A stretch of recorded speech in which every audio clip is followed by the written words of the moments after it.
seeing them lying dead on the ground, getting hit by these vehicles, it just devastated me to look at it. Even if I can save just one animal life, I'll count that as a win. But the big picture is to save as many as possible.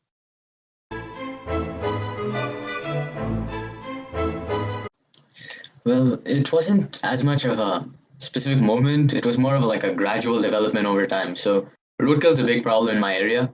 I live in like this suburban neighborhood. There's a lot of it used to be a wetland, so there were lots of animals around. And then deforestation, they took down all the trees, built homes in these areas. So what's happened is now there's all these animals cohabitating with us humans. They're all like there's deer walking around my backyard all the time, and they're always on the roads. So seeing them lying dead on the ground, getting hit by these vehicles, it just devastated me to look at it. And I knew I had to do something about it, and that kind of set me off on my journey. In the United States, some research, some article that I looked at said 1 million animals die on the road of the United States every day. So that's that's like one every 11 and a half seconds. Wow. Yeah. It's so sad. So the first time I really started noticing this roadkill problem was around fourth or fifth grade. So then near the end of fifth grade, I thought of an idea. I thought of this roadkill idea. It was like a very long shot. It makes no sense how you could technologically manufacture that, but that's what I thought about. And ever since then, for like 3 to 4 years, I was on this journey to develop the skills necessary to build this type of solution. So this involved programming. So coding, like I did Arduino coding. I participated in multiple robotics competitions. Like my team was actually first in the state and sixth. We were sixth overall in the world. Yeah, so there's two main components to Aura. The first one is the actual detection of the vehicle. So Aura has a light sensor that detects a vehicle from distances of 500 feet and away on a straight road. So that's the first part, just detecting whether there's danger nearby in the form of a vehicle. And then the second aspect is deterring the animal. So this is done using sounds and lights. And that's actually the harder part for me because I don't have as much ecological knowledge as a bunch of these professors and my advisors that I'm talking to. So that's where they really helped me out in learning what sounds to use. So the detection aspect I tested with my dad in the car. He drove up in the driveway, and I just held it at distances and tracked how far it detected. And then I actually went to a highway and set the device up on a 2-lane highway in nighttime driving conditions.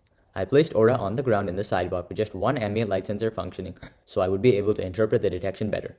I had measured visual markers at various distances from my deployment location.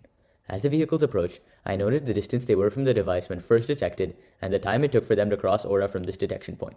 I collected this data across 2,000 approaching vehicles over a period of 1 week. Since I was physically present, I was able to ground truth the data for these samples. After analyzing the data, I found that Aura was able to detect the cars from 244 feet away on average, which is around 3.7 seconds of warning time for the animal to get out of harm's way on a 45 mph highway. However, with vehicles like semi-trucks with higher headlight positioning as well as brighter lights, Aura was able to detect them from distances upwards of 500 feet. This was all with a 96.5% recall rate, meaning almost 97 out of 100 vehicles were detected from further than 60 feet away. Aura also had a 0% false positive rate, implying it never detected a vehicle when there wasn't one, which was very encouraging. And then the deterrent aspect, which is how my dog came in handy, it was just seeing how animals would react to this. So I was unable to test on actual animals due to like COVID restrictions and just not wanting to hurt the animals. So just to make sure there was some semblance of the deterrent, I just played like wolf howls and saw how my dog Snowflake reacted. And she would like perk her ears up. She'd run towards the window to see if there was any animal outside. So the next step is to check what different types of animals, how they react to these sounds. Like how a deer would react to a wolf howl would obviously differ to how a bear would react to a wolf howl. Department of Transportations know what type of animal are becoming roadkill in each area. So then working with ecologists and animal conservation experts would help to understand what noises I could play to potentially scare off different types of animals. In a region where there's mountain lions and wild horses as roadkill, this would become a little tough. Like you'd have to vary between gunshots and also wolf howls, but the wolf howl would not scare off the mountain lion. So that's something I need to think about. Potential solution is on every alternate or every 1,000 feet away, it plays a different sound. And every time one device is alerted, it alerts the devices next to it that there's a car coming by. and then it'll also play wolf calls from that side, gunshots from this side to scare off both any animal that might be nearby. Test on the animals, we need to prove the efficiency of the detection. So we have to collect a lot of data on whether it's detecting the cars or not, how effective it is at detecting the cars, and only then we'll get the permission to test with the animal. Cost was a big issue, and I talked to my advisors about this, and they said that's a big reason why it can't scale out of one county or can't be put into production in multiple areas, because it's just so expensive.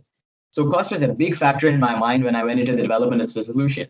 These devices need to be placed in a lot of locations, because every time there's a curve in the road, you'll need a new device to detect the animal or detect the vehicle, no matter what type of detection you are doing. So I chose the components that I absolutely needed. For example, I first started with a photoresistor, which costs under $1. It costs around, you can buy like 10 for 99 cents. So this photoresistor, it was effective when I was just testing with a flashlight and starting to develop it. And then when I had assembled the device and went outside and tested with my dad driving his car up to the device in the driveway, I realized that the light needs to travel exactly at the photoresistor in order for it to detect it. And since Aura is going to be placed on the side of the road, you can guarantee that the car is going to come at the perfect angle and point towards the photoresistor. So then immediately I had to move to an ambient light sensor. And this worked much better. It was able to detect ambient light in all directions. So it worked best when it was straight ahead, but it would still function when it was a little bit off to the sides. So that was a cool learning for me. And although it increased the cost a little bit, it was one of the moves that had to be done. So I only chose the moves that were completely necessary, and right sizing of the battery that changes from area to area. Like right now, the solar panel I have is fairly large, and the battery is large. But that's just because I live in Seattle, and here we have a lot of rain and not much sun.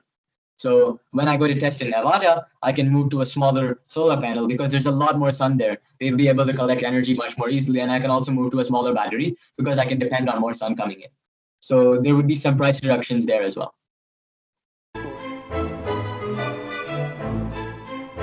One example is taking the core components of the solution, forgetting about all the hardware. The core components are detection and deterrent. So this is applicable to the one scenario I'm also currently working on is in places like Eastern Washington and also in Nevada and Northern California. There's these farmers who have their livestock in a pen, and then at the night, the mountain lions are coming into the pens and taking the livestock. And the farmers really depend on these livestock for food and also their production. It's their livelihood. So they need these livestock, and it ends up with the option. It ends up that they end up having to shoot the mountain lion. They have no option. They don't want to, but for the sake of their own livelihood, they have to do so. So to preserve the lives of the mountain lions and preserve the livelihood of the farmers, there's a detection deterrent solution. So the way to do this is it detects a mountain lion coming nearby to the pen with a motion sensor, and then it emits lights on the outside of the pen, emits a bunch of sounds that'll scare off the mountain lion from that area. So this detection deterrent aspect, you can change the detection, you can manufacture the deterrent any way you want to, but the core of the system is detection and deterrent. That's brilliant.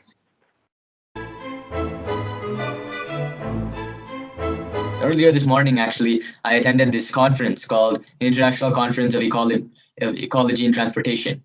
So that was a great experience. It's a conference that happens every 2 years, and it's like a lot of solutions, and there were a lot regarding roadkill as well. Unfortunately, I was not able to attend a lot of these other sessions because I had my school.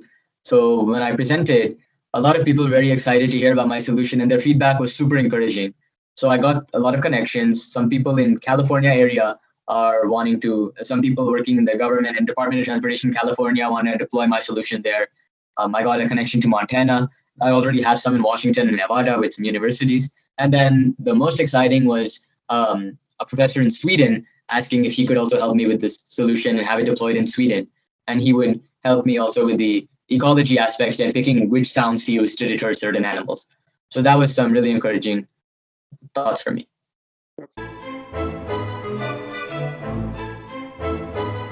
Yeah, if it's just 1 million in the US alone, worldwide it may be 10 million, 20 million, like that. I don't know how big that number is. It's fantastic what you're doing.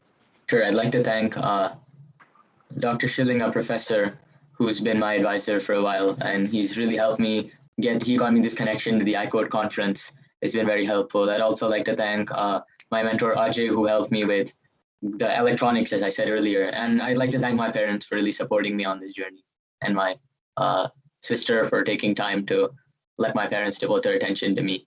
And I was